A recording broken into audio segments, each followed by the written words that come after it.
Hey everyone, so this is how we're going to be doing notes while we're online. So like I mentioned in the video, basically what I want you to be doing is following along as I go through this note, writing your own notes and making sure that you understand. If at any point you don't understand, make sure you leave yourself a little note to ask me online, send me an instant message, an email, go into our discussion, come to my office hours. There are plenty of ways to get a hold of me. So we have factored this year. We had an entire factoring unit. You had a test. You had assignments. I hope by now you feel comfortable with factoring. We are moving on. So we are taking that knowledge that we know about factoring and we're going to start solving equations. So I'm jumping right into an example in here. So this note is on solving quadratic equations by factoring.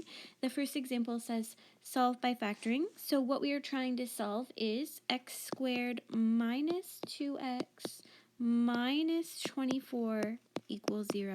Now what you're going to notice about this before I even start doing anything is the fact that now we have this equation and it equals 0. All of the factoring that we've done so far has just been the equation, okay? So the fact that now it's equaling something does indicate to us that we are doing something other than just factoring. So we know that when we're factoring an equation like this is a simple trinomial. So there is this imaginary 1 right here. So I know that I am trying to find two numbers that multiply to negative 24 and add to negative 2. Here's where I am changing up my teaching style a little bit. I would typically look at the class and pick on someone to try and give me these answers, and now I'm just giving you the answers instead. The two numbers that we know that multiply to negative 24 and add to negative 2, and if you want to take a second and pause the video and try and think of these by yourself, that would be a really good idea. Negative 6 and positive 4. So now that I know those two numbers, since it is simple factoring, I can just write them in my brackets right away. So x minus 6 and x plus 4. Now, notice here I did keep this equals 0, okay? It is very important. If I need to go one step further, I need to say, what makes this equation 0? I know that if this bracket is 0, 0 times this second bracket makes the whole thing 0. And likewise, if this second bracket is 0, 0 times whatever the first bracket worked out to be would still be 0. So that means that what I'm basically doing is I'm taking each of these brackets and I'm setting it equal to 0. Ignore what I just wrote here for 1 second. So I have x minus 6 is equal to 0. Now if I take this minus 6 and I bring it to the other side here, I get x is equal to positive 6. Now I'm going to do the exact same thing with the second bracket. I have an x plus 4 equals 0. I'm going to take this plus 4 and move it to the other side, and I'm going to get x equals negative 4. So I can very clearly see that I have two solutions here, x equals 6 and x equals negative 4. Now, if I wanted to check if the question said let's check, or if you just were worried your answer wasn't right, you could check by doing a simple left side, right side. So if I take a look, the left side of my original equation up here is the x squared minus 2x minus 24, and the right side is just 0. I'm going to take one of these answers at a time, and I'm going to be plugging it in. So I'll first do x equals 6. So 6 squared minus 2 times 6 minus 24. 6 squared is 36. 2 times 6 is 12. 36 minus 12 minus 24 is 0, and so this is good. I get that left side equals right side. Now if I wanted to check the second one, I could do the exact same thing. I've got a left side and a right side. X squared minus 2x minus 24 on the left, 0 on the right. Now I'm going to take my x equals negative 4 and I'm going to plug that in. Negative 4 squared minus 2 times negative 4 minus 24. 16 plus 8 minus 24. 16 plus 8 minus 24 is 0. So I am getting left side equals right side again, and I know that this question is good. Moving on to example B, I have a different type of equation. The first thing that I'm going to notice is that I only have two terms right here. So we know that this is not a simple trinomial like the last example. I do notice that I have two terms. I have a subtraction sign in the middle, and both of these two terms are perfect squares. So that means what I have is a special case. The special case is a difference of squares. So what I'm going to do is I'm going to take the square root of each of these terms. So in the front of each bracket, I'm going to have the square root of 9x squared. So 3x. And in the second part of the bracket, I'm going to have the square root of 25. So 5. One of my brackets is a positive, one of my brackets is a negative. Now that I'm done that, I can solve my brackets just like last time. So I have 3x plus 5 is equal to 0. I'm going to bring this positive 5 over, and I'm going to get a negative 5. I will divide each side by 3, and I get x equals negative 5/3.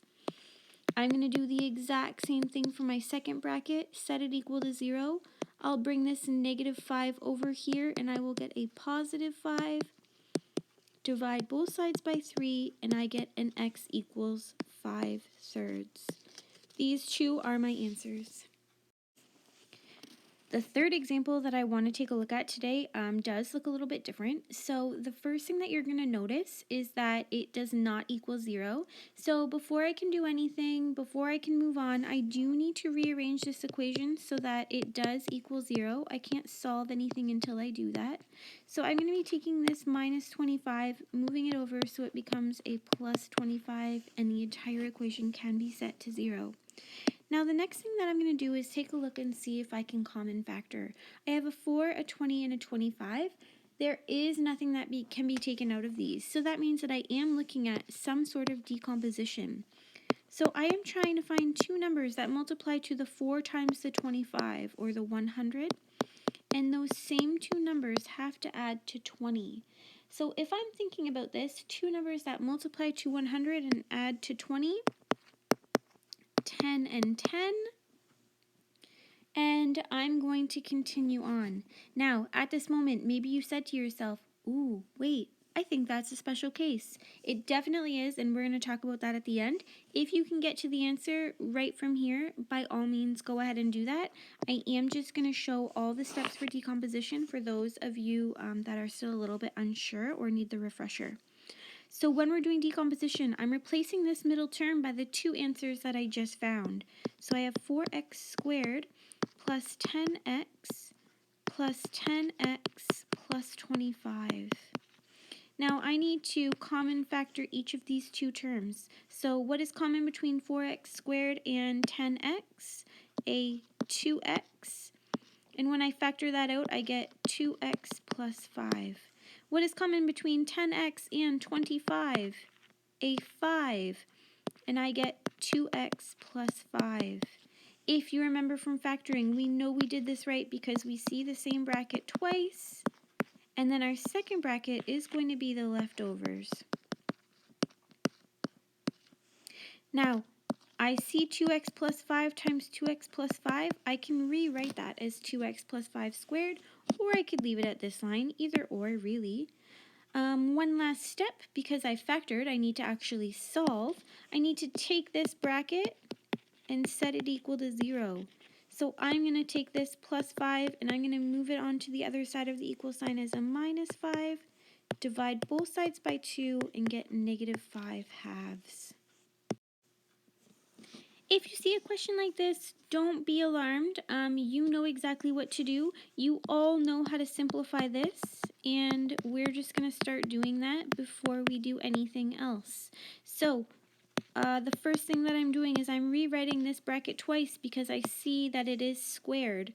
Now, the next thing that I'm going to do is I'm going to FOIL this bracket out. So x times x, 3 times x, 3 times x,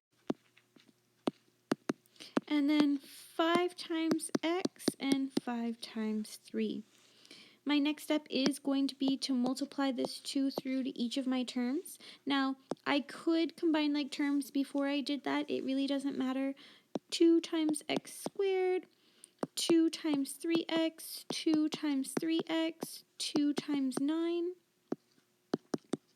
equals 5x plus 15. Now, I want to make sure that everything on the right-hand side moves to the left-hand side. So I have a 2x squared. I have a 6x and a 6x to give me 12x. And this 5x is going to move over to become a minus 5x.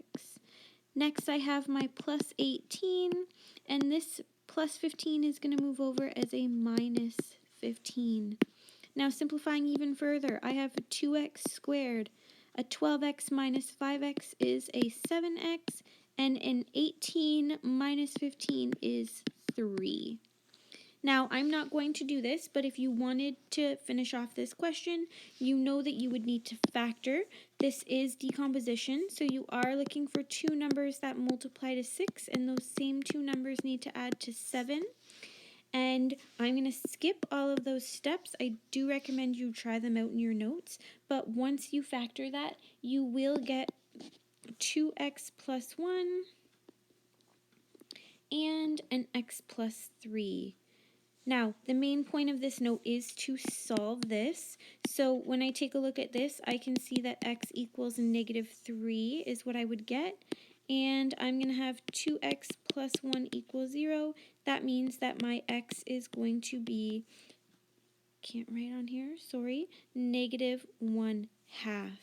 Now, if you are confused about how I found either of these on your note, please set that bracket equal to 0 and solve. Once you start doing this, you will see how I am doing it in my head, how I am taking this x plus 3 and I'm changing that sign. Taking this 2x plus 1, changing that sign and dividing by the number in front of the x. You will get good at these little like tips and hints. Until then, feel free to go ahead and write every single step out. And again, always message me if you have any questions. Take a look at the practice questions that I'm posting and attempt them for yourself.